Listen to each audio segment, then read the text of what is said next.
Hi, everybody. Good evening. Today is Saturday, September 16th, 2023, and it's 7:30 p.m. here in Colombia. I'm Mike, and I bid you welcome to another live streaming class. Remember that in this series of videos, the live classes that we've been having for the past weeks, we are studying regular and irregular verbs conjugation. Basically, regular verbs conjugations. We are doing exercises, practicing the rules, and the last class we were learning about the gerund. The gerund, we learned about the differences between gerund in Spanish and gerund in English. There are significant differences in between both of them. One thing is the gerund in English, and one thing is the gerund in Spanish, which is basically different. We studied that, and we studied what are the conjugation rules for regular verbs when we are going to use the gerund form. That was very interesting. And tonight, what we're going to do first is we're going to see how we're going to conjugate the irregular verbs, because there are kind of some guidelines or rules for irregular verbs when it comes to the gerund. When I want to, hey Serena, what's up? No, not at all. We just started. Welcome. And we're going to learn what are the rules, the guidelines in order to conjugate those irregular verbs, to use the gerund for them. And we are going to, hopefully, if we have time, we're going to learn how to translate the gerund, the real gerund in English, into Spanish. Because as we explained in the last class, if you right now, this is the first time you're here, I strongly recommend to watch the previous video. It's gerund part 1. Please, because I explain in detail what are the differences between the gerund in Spanish and the gerund in English. Because the gerund in English is basically what we call the present participle in Spanish. And the present participle in English is what we call the gerund in English. I mean, the present participle in English is what we call the gerund in Spanish. I'm sorry. So that's the idea. So today, hopefully, we're going to do that. So once again, welcome to yet another live streaming class about conjugation of this. This is not regular verbs, but actually irregular verbs. So let's move to this part. Let's start with this. When we talk about irregular verbs in Spanish, it's not the same as irregular verbs in English. It works differently. So one of the things that happen when it comes to irregular verbs in Spanish is when we conjugate those verbs, we have changes in the vowels, in the root for some verbs. So there are some groups of verbs that undergo change in the vowels of their root. So we must remember that this happens, and it's quite common in many verbs when we are conjugating in different tenses in Spanish. So I have some examples of this here. I'm going to show you real quick. I have to come.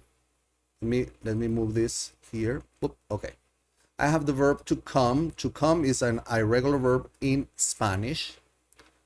Venir, because as you can see, the root of venir is ven, V-E-N, ven. It's a regular verb, irregular verb that ends in ir. Remember, in Spanish, all of the verbs in their infinitive form end in ar, er, or ir. Ar, er, ir. Jugar, comer, reír. In this case, venir, it's an irregular verb which ends in ir. And the root of the verb is ven, V-E-N. So when I say Juan comes home, which is simple present, in Spanish I say Juan viene a casa. As you can see, the vowel in the root changes from E to I when I conjugate in the simple present, third person. So this is something that happens to some of the verbs, some of the irregular verbs in Spanish. This is kind of complicated, but it's a matter of practice and exposure. So the best way, once we understand that this happens, the best way is exposing ourselves to conjugation of verbs, to regular conversations, listening a lot, and we're going to get a grasp on this. So venir, in this case, viene, it has a vowel change in the root. If I say my dad has a lot of friends, tener, that's another verb that is irregular, because the verb in its infinitive form, I have tener, ends in er, the root is ten, ten, like number 10 in Spanish. But then again, if I conjugate that in the simple present tense, singular, third person singular, mi papá tiene muchos amigos. You can see the vowel E changes to I. I don't say tiene, I say tiene. That's a conjugation. Same thing happens with to feel, sentir. So those are the vowel changes that we are talking about. And having said this, we have, just like in English, when we are learning, for us, for Spanish speakers, when we are learning English, irregular verbs conjugations, although it's not really a tough, a hard subject, for most of the Spanish speakers, it's a difficult process because there are no rules. But if you remember, in English, we can find groups of irregular verbs like hit, cut, put, right? Or break, broken, or fly, flew, flown, drink, drank, drunk, ring, rang, wrong, things like that. We try because there are no rules, we try to find ideas that may help us in order to understand and learn. So this is what happens in Spanish, because some irregular verbs, they have, when they are conjugated, they have changes in their vowels. And in this case, I'm going to give you the most common verbs that change when I'm going to conjugate in the gerund form, meaning ando, endo. And the first group is irregular verbs ending in ir. When the first vowel change, ei, the first vowel change is e to I. The change for the first vowel is going to be e to I. And we replace ir for iendo. Iendo, not endo, because usually the gerund form is ando, endo. In this case, for irregular verbs, in this case, the ones that end in ear, not all of them, some of them that end in ear, the first vowel changes from e to I. We have a first vowel change, e to I, and replace ir for iendo. So when I have to say, which is decir, these are the most the irregular verbs that follow this rule, basically. Decir, when I'm going to use the gerund form, as you can see, decir, this is the root. I'm going to change the root of the verbs here for red. I should have done this before, but anyhow. Medir, to say, decir, to hurt, herir. To hurt also means doler. In this case, we are going to use herir, which is the irregular verb that follows the guideline that we are learning for this conjugation. To measure, medir. To ask, pedir. To rule, regir. To follow, seguir. To feel, sentir. To come, venir. And as you can see, all of these are irregular verbs that end in ir, all of them. For these verbs, you can just basically learn this by heart. And when I say by heart, it means practicing building sentences, of course.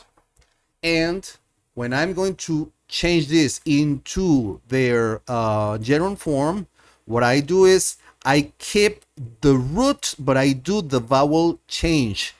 E to I. As you can see here, I changed E to I. I mean, I to E. Meaning it was E and I moved that to I. I changed E to I. So if I say decir, I say this. And add the ending yendo. Yendo. Same here. Hiriendo. So decir, diciendo. Herir, hiriendo. Medir, midiendo. Pedir, pidiendo. Regir, rigiendo. Seguir, siguiendo. Sentir, sintiendo. Venir, viniendo. So, as you can see, these are the guidelines when it comes to these verbs.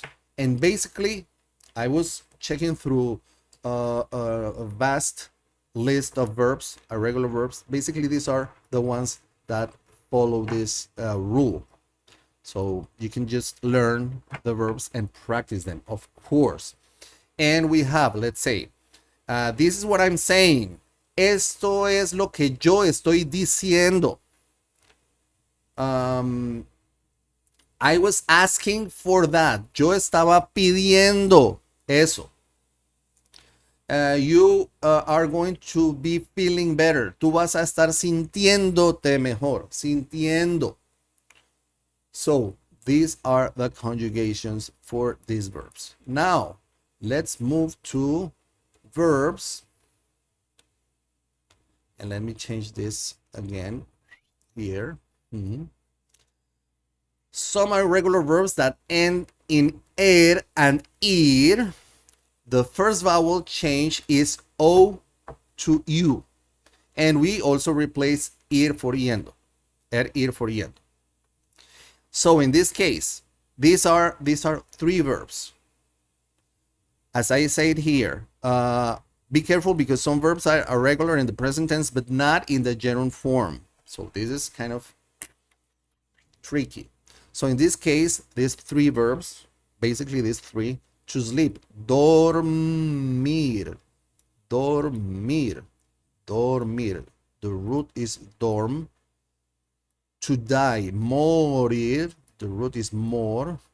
To be able to, poder, which is also can. But the thing is that can, being a modal verb, basically has no conjugations. I cannot say I will can, or I have can, or I have could. I don't know. That's no way for saying that in English. So instead of that, we say to be able to. So poder, dormir, morir, these verbs end in er and ir, as you can see, er and ir. And we have the first vowel change from O to U, durm, and the ending is also yendo, mur, mur. Once again, I checked a vast list of verbs, and basically these three are the most common verbs that follow this rule, irregular verbs. So you can basically learn them by heart. And in the case of this verb, actually these verbs, some of them are irregular in the present tense, but not in the gerund form. So in this case, to grind, which is moler, I could say that because it should be moler muliendo. No, moliendo. These verbs in their gerund form are not irregular, but they are when it comes to the simple present. So yo muelo, moliendo.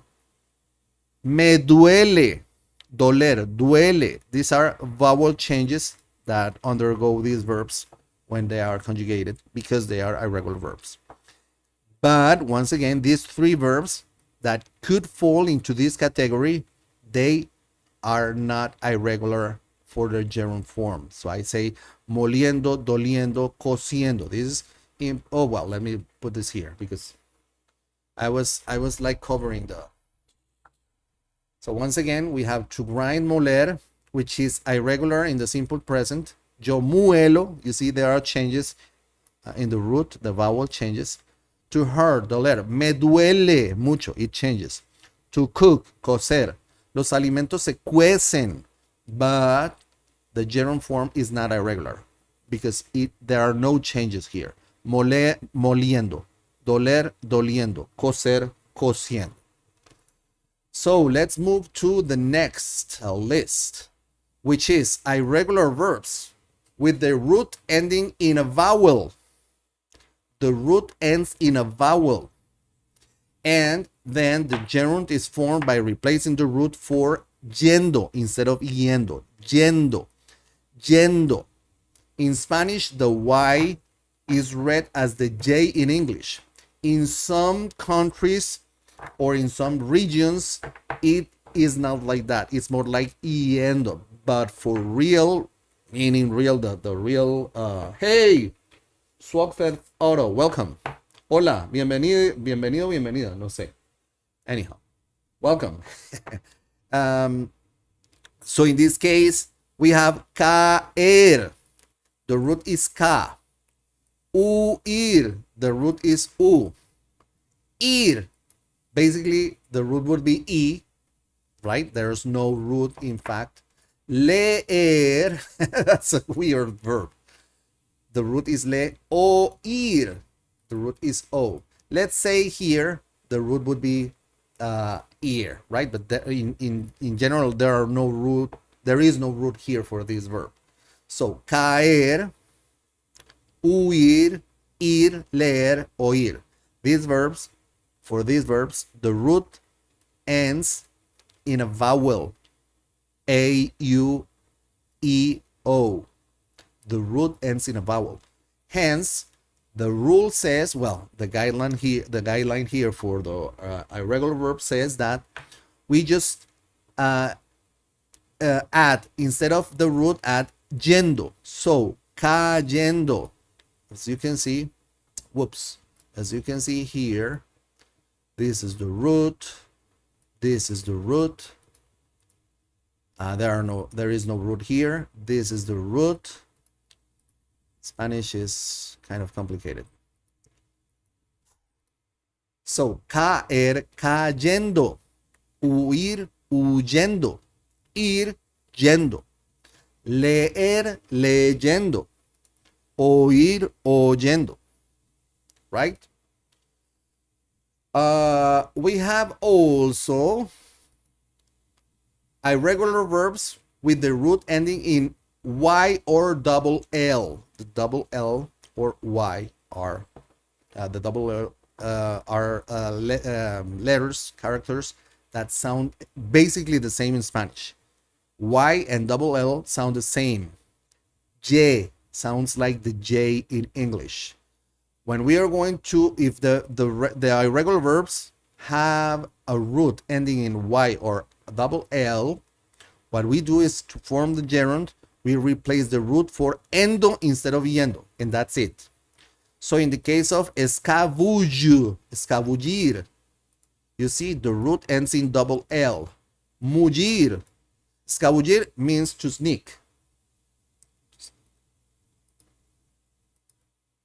Mullir, to fluff. Reñir. Oh, by the way, I'm working on a video for teaching how to make the ñ sound. La ñ. Ñe, ñe, ñe, ñe, ñe, ñe, ñe. It's a very Spanish sound. To quarrel. Reñir. Reñir, to quarrel. To toll, like the bell toll. Tañer. Tañer. Also we say doblar. Las campanas doblan, las campanas tañen, the bells toll, the bells toll.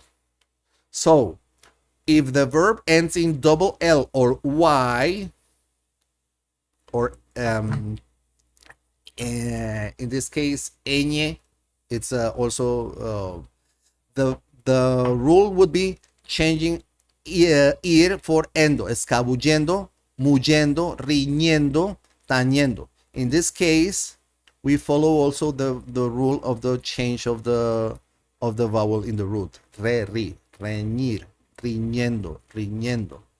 And this is because basically the sound yendo is like if it has the e, yendo, yendo. But that's the way it should be. Now, basically these are the irregular verbs and their conjugation for basically to form the gerund. Entonces, letter Y sounds like letter J. Yes, in Spanish, instead, well, the only time when Y doesn't sound like the J is when it's just the letter like and. When I say you and I say tú y yo, because the Y there is the sound E. Tú y yo, you and I, tú y yo. But whenever it's combined with other vowels, let's do that here. So that here, if I say yaga,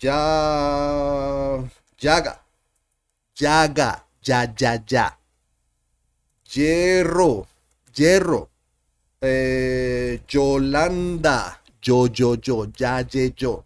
G, I don't know if I have a word in Spanish with G or you. Oh yeah, you.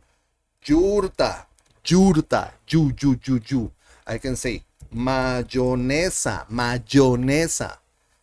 yo.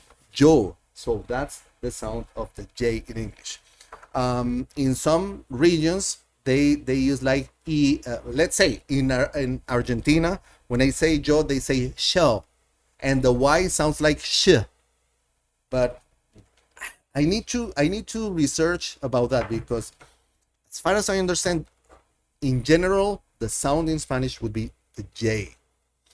And some people say like io, like if they were speaking Italian, because Italian sounds like io. But anyhow, so now that we have seen that, let's move to what's the real gerund when we translate the real gerund from English to Spanish. So gerund, let's recap this, because gerund in English, the gerund in English means that I have a verb with an ing ending and in ing, and the verb is going to be turned or used as a noun or as an adjective, and that's the way we use the gerund in English, right? So if I say fishing is beautiful, fishing is nice, fishing is relaxing, I'm using the gerund here in order to use the verb fish, to fish, and convert that in a noun, because that's the subject of a sentence, right? Or I can say I have a fishing rod.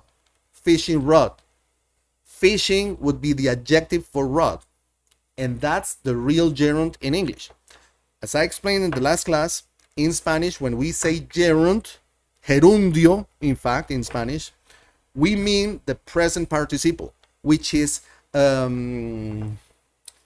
progressive or a continuous form of the verb, ando, which in English is the present participle. So if you have, because sometimes when you learn this ing and you say in Spanish it's translated as ando, you could think that here you would say nadando es su deporte favorito, but that's a mistake, because this is not a gerundio.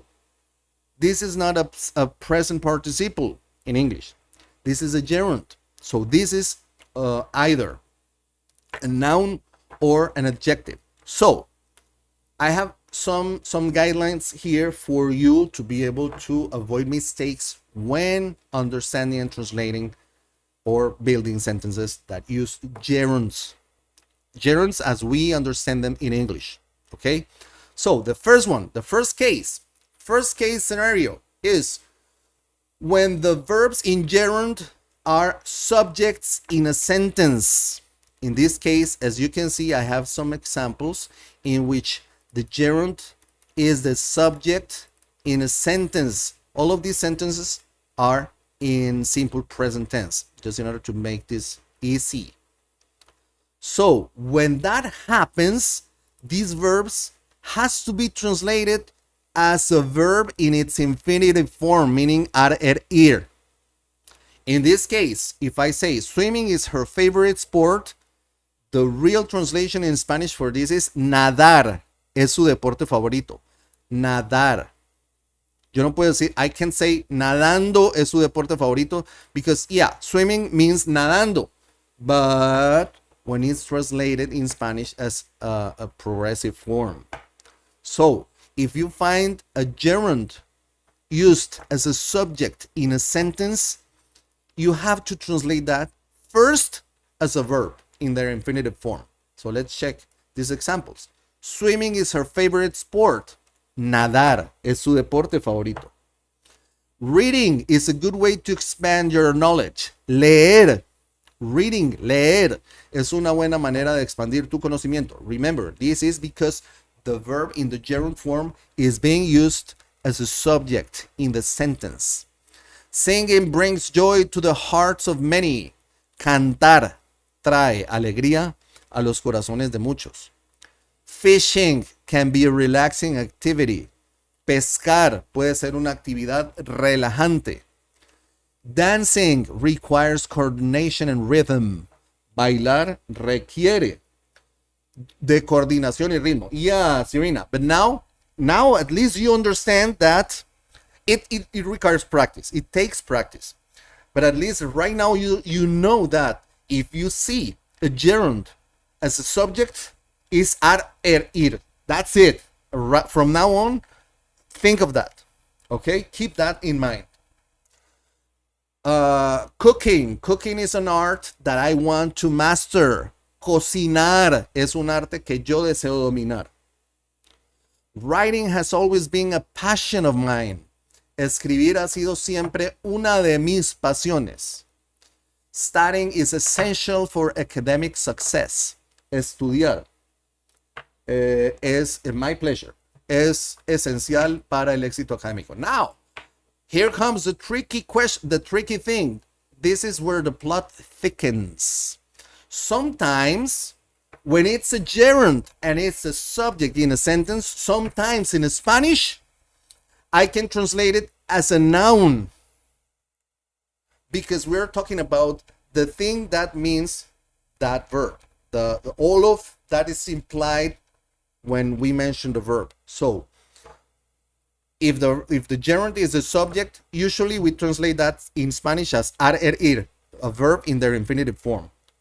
But also, there are some times in which we can do that and translate it as a noun. And if we do that, we need to use the article. So in this case, when I say swimming is her favorite sport, before I said nadar es su deporte favorito. But in this case, I can also say la natación es su deporte favorito. When I say la natación, I'm talking about all that it's implied when we talk about swimming, not just the act of swimming. We're talking about all that revolves swimming. And the same happens here. Reading is a good way to expand your knowledge. I can say leer es una buena manera de expandir tu conocimiento, but I can also say la lectura. La lectura, because remember, in this case, the gerund is converting a verb into a noun. In Spanish, lectura is the noun for reading, is the noun form for the verb to read, leer. Leer, lectura. Cantar, canto. Pescar, pesca. Danzar, danza. Cocinar, cocina. And this is what we are learning here. Singing brings joy to the hearts of many. I can translate that as cantar. Trae alegría a los corazones de muchos. But I can also say el canto. Trae alegría a los corazones de muchos. This is the tricky part because I need to understand the verb in Spanish as a noun. Cantar, canto. Cocinar, cocina. Danzar, danza. Pescar, pesca. Estudiar, estudio. It's complicated. It requires practice, but nonetheless, you can do that just by repetition, exposure, and patience. Fishing can be a relaxing activity. Pescar puede ser una actividad relajante, but also la pesca puede ser una actividad relajante. La pesca. Dancing requires coordination and rhythm. We said before that bailar requiere de coordinación y ritmo. But we can also say la danza requiere de coordinación y ritmo. Cooking is an art that I want to master. Cocinar es un arte que yo deseo dominar. That's okay. But I can also say la cocina es un arte que yo deseo dominar. Remember, we have to use the article. Writing has always been a passion of mine. Escribir ha sido siempre una de mis pasiones. But then also, we can also say, la escritura ha sido una de mis pasiones. And last but not least, studying is essential for academic success. Estudiar es esencial para el éxito académico, but we can also say, el estudio es esencial para el éxito académico. Now, we have another rule here. When we have a verb in gerund that is used as an adjective, it can be translated as adjective when the gerund reflects traits or characteristics. In this case, dazzling is a trait of design, is a characteristic of design, is how it is. It's a design that is dazzling. Interesting special effects means that the special effects have the characteristic of being interesting. Stunning landscapes means that the landscape, the trait of the landscapes is that they are stunning, and so on. When we find a gerund that is used as an adjective that has to do with characteristics or traits, it has to be translated as an adjective too. And we can see that in Spanish, when they come from verbs, they usually have the form ante, because the verb is deslumbrar, deslumbrante, interesar, interesante, impresionar, impresionante, brillar, brillante, and so on. So let's check these examples. She wears a dress with a dazzling design. Ella luce un vestido con un diseño deslumbrante. Adjective. The movie has some interesting special effects. La película tiene algunos efectos especiales interesantes. Antes. He admires the stunning landscapes in the photographs. Él admira los impresionantes paisajes en las fotografías. She notices a sparkling diamond on her finger. Ella nota un diamante brillante en su dedo. Adjectives, only adjectives coming from verbs. In Spanish, adjectives coming from verbs usually end in ante. The building has a striking architectural design. El edificio tiene un diseño arquitectónico impresionante. There is a growing concern about climate change. Hay una creciente preocupación por el cambio climático. The rising sun paints the sky. El sol naciente pinta el cielo. That is a smoking gun. Esa es una pistola o un arma humeante. So as you can see, if the gerund is an adjective that reflects traits or characteristics, it has to be translated as an adjective. And because it comes from a verb, usually is the form ante. Deslumbrar, deslumbrante. Interesar, interesante. Impresionar, impresionante. Brillar, brillante.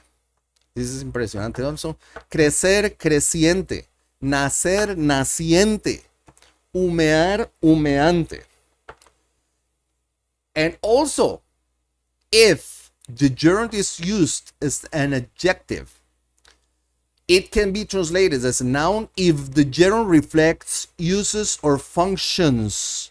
Meaning, if I talk about the cleaning cloth, I mean that the cloth is used for cleaning. Cleaning is not a trait or a characteristic of the cloth. It's the use or function of the cloth. So, if the gerund works as an adjective that reflects uses or functions, then we translate the gerund as a noun. And we have to use de before the noun. So, if I say cleaning cloth, I have the form noun de noun, meaning paño de limpieza. Paño is a noun. De has to be in between those. Limpieza is a noun too. That would be cleaning. So this is kind of tricky, but you're with practice, you're gonna get a grasp on this. So I need a cleaning cloth. Cloth. I need a cleaning cloth. Necesito un paño de limpieza. Her cooking skills are impressive. Sus habilidades de cocina son impresionantes. My reading glasses are there. Mis gafas de lectura están allí. That is a nice sewing pattern. Eso es un buen patrón de costura. The smoking area is outside the building. La zona de fumadores o de fumar está afuera del edificio.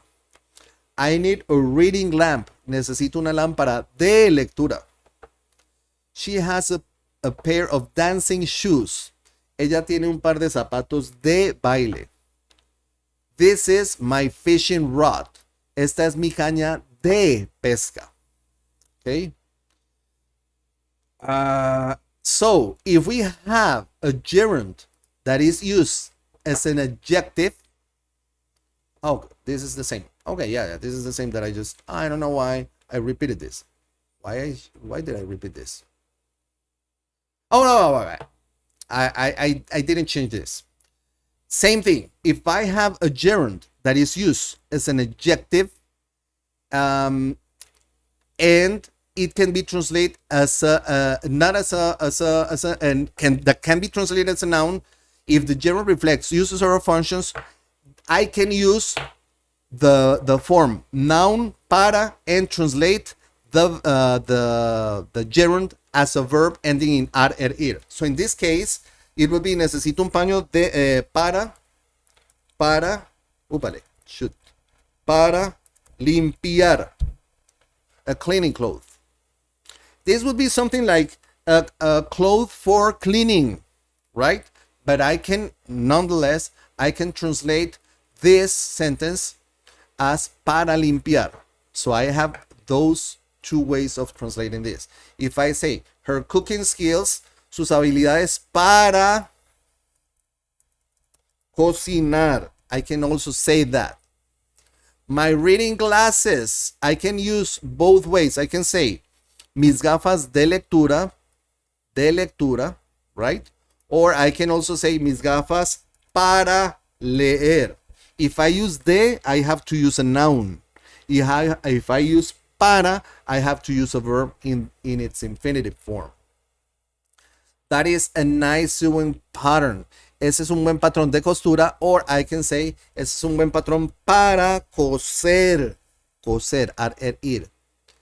La zona de fumadores. The smoking area. I can say la zona de fumadores or la zona para fumar. I need a reading lamp. I can say una lámpara de lectura or I can say una lámpara para leer. So as you can see, if I use de, it has to be a noun. If I use para, it has to be a verb in its infinitive form. In the case of dancing shoes, would be zapatos de baile or zapatos para bailar. This is my fishing rod. Esta es mi caña de pesca o mi caña para pescar. And it works like that. Gerund, the way we translate the real English gerund in Spanish. I think we have one more. Let me see. Oh, we have two more, I think. We still have time. Let me move this here because I think it doesn't fit the screen. Give me just a second. Okay, if I have a verb in gerund that is used after a preposition with the exception of by, with the exception of the preposition by, it has to be translated as verb in the infinitive form. Always. Always. So if I say he's interested in learning,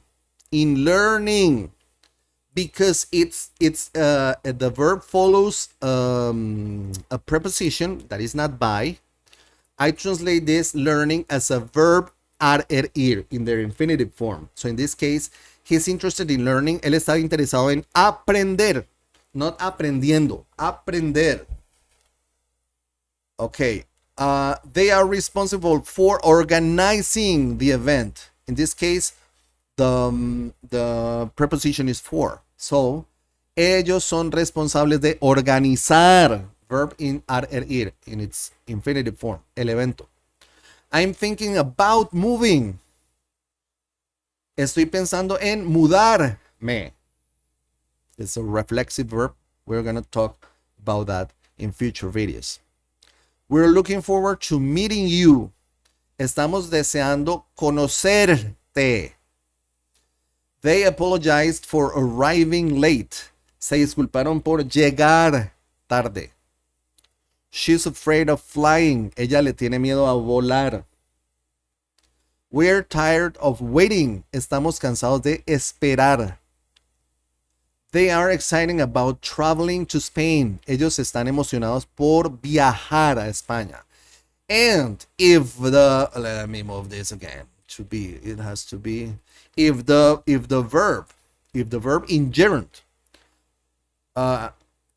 follows a preposition by, it has to be translated as a verb in gerundio in Spanish, meaning ando, endo, according to all of the rules that we have learned. And we do not translate the preposition by. We just think like if it doesn't have any meaning at all.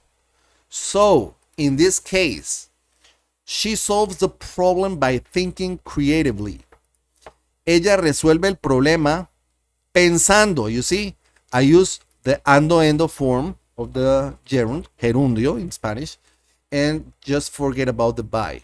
You see, just translate the verb. Ella resuelve el problema pensando de manera creativa. Right? Tom passes the exam by studying hard. Tom aprueba el examen estudiando mucho. They improve their Spanish by practicing more. Ellos mejoran su español practicando más. She wins the race by running faster. Ella gana la carrera corriendo más rápido. He achieves his goals by working diligently. Él logra sus metas trabajando diligentemente. They fix the car by replacing the engine. Ellos arreglan el carro reemplazando el motor. She loses weight by following a strict diet. Ella pierde peso siguiendo una dieta estricta. And he becomes a skilled musician by practicing daily. Él se convierte en un músico hábil practicando a diario. So, we have learned how to basically master the gerund form in Spanish. We have, in the first video, I have explained how it works in Spanish, the differences between the gerund in Spanish and English. We have learned how to conjugate regular verbs, and in this video, we have learned how to conjugate irregular verbs using the gerund form, of course, and how to translate the real gerund, not the continuous form, because the continuous form, the present participle in English, when we translate that in Spanish, is basically the rules that we have learned for ando y endo, right? Ando, endo. So this is basically it. I hope this is helpful for you. This is going to be helpful for you. I don't know if you have questions. I know this is a tricky subject. It's a kind of a complex subject. But I think with this, we have the foundations, the ideas, the concepts, and the guidelines in order to be able to deal with this. The thing is that in order for you to really understand and not forget this kind of things is by practicing. So the idea is for you to start practicing. Go ahead and practice. Use it or lose it. So yeah, I think with these two videos and a lot of practice, you're going to be able to master the gerund in Spanish, because gerund in Spanish is tricky. Spanish is tricky because Spanish is more complex than English. So that's the thing. I don't know if you have questions.